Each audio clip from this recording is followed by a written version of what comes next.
what happens when you mix hot lava and chicken?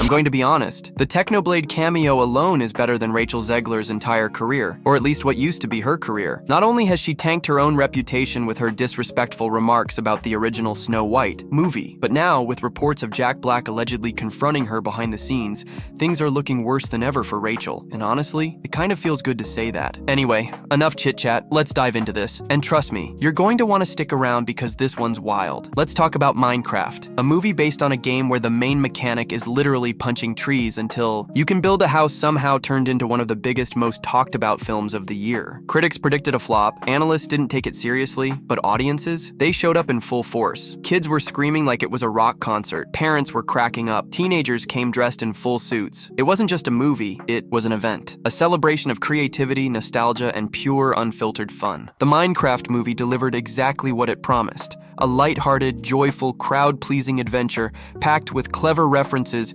hidden Easter eggs, and a deep understanding of what makes the game so beloved. And while it's clearly aimed at kids, it never talks down to them. It welcomed them in. It didn't try to force a message, it simply asked, "Hey, want to have fun for 90 minutes?" And audiences responded with a resounding yes. Jack Black was at the heart of all that success. The man simply can't be boring. In the film, he's essentially a chaotic Minecraft tutorial NPC, guiding characters and viewers through the blocky madness. But he did it with such heart and energy that even the cheesiest one-liners landed. First we mine, then we craft might go down as the weirdest cultural reset of the year. He sang, he joked, he made kids laugh and adults smile, and behind the scenes he might have dropped the biggest truth bomb in Hollywood. Now this next part is still just a rumor circulating online and on YouTube, but it's gone so viral it's basically reached urban legend status. Jack Black allegedly confronted Rachel Zegler. According to behind-the-scenes whispers, he questioned her attitude during the Snow White press tour and asked, very directly, if calling critics trolls was really helping her. He didn't yell or scream, just calmly asked whether alienating the fan base was a smart move. Supposedly, that's when everything unraveled. Some say she stormed off, others say she broke down. Her social media went quiet, press events slowed, Rachel's usual online presence vanished. The Snow White PR team went into full panic mode. Whether that confrontation actually happened or not, people latched onto the story because it symbolized something real. One actor trying to protect the audience relationship,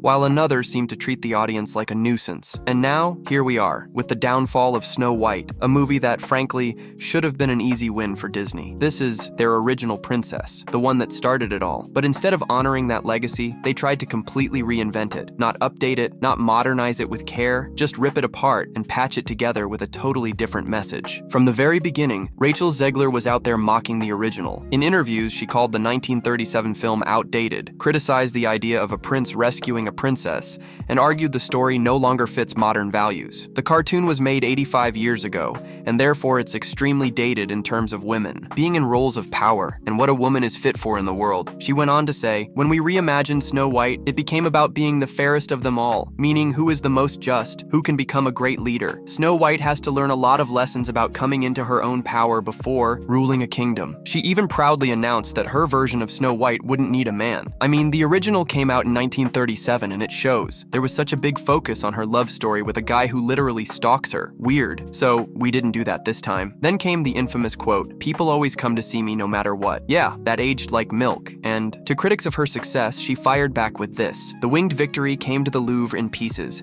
and people still line up to see her. I can only hope that despite my flaws, my cracks, and my breaks, and there are many, that at every premiere and event, people will wait in line to see me. But audiences didn't respond with love or admiration. They responded with memes, mockery, and viral videos of Rachel sitting in practically empty theaters on opening day, surrounded by rows of red seats. It wasn't just a flop, it was a full-blown cultural rejection. It became a visual metaphor for everything wrong with today's remake culture. And the backlash? It didn't just come from the usual suspects, even lifelong Disney fans, the kind who still tear up at the first few notes of "When You Wish Upon a Star" had had enough. They weren't asking for perfection, they were asking for magic. And what they got felt more like a lecture on why magic is outdated. Behind the scenes, it was complete chaos. Disney execs were reportedly scrambling. Test screenings were flopping. Entire scenes were being cut weeks before the premiere. Reshoots were ordered in a panic. PR damage control was fully activated. Even Bob Iger himself was allegedly asking how a billion-dollar IP had turned into a billion-dollar disaster. Meanwhile, Minecraft, a film with zero legacy pressure and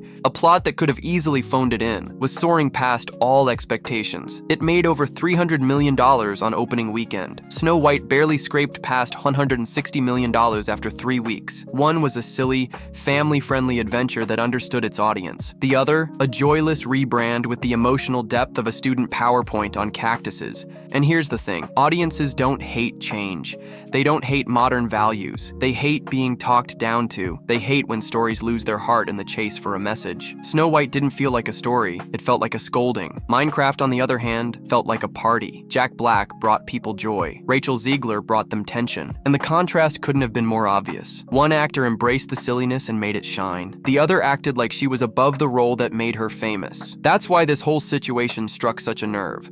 It's not just about one bad movie. It's about what happens when studios stop listening, when actors treat fans like critics, when beloved stories are reimagined into something unrecognizable. Disney could have had a billion-dollar movie. They had the brand, the nostalgia, the fairy tale, but they let it all fall apart chasing a message no one asked for, delivered by a star who didn't seem to care. And now, Minecraft, a movie where Jack Black yells about Redstone, is wearing the crown instead. Rachel Zegler might recover. She's young, talented, and this could just be a rough chapter in her career. But the lesson here is bigger than her. It's a warning to every studio banking on IP over heart. You can't just slap a legacy title on a script and expect people to show up, not if they feel like they're not welcome. Audiences want fun, they want wonder, and yes, sometimes they just want to watch Steve punch a zombie while Jack Black sings about it. Because what Minecraft delivered more than anything was sincerity. That's what Hollywood keeps missing. We don't need every kid's movie to be part of some grand ideological crusade.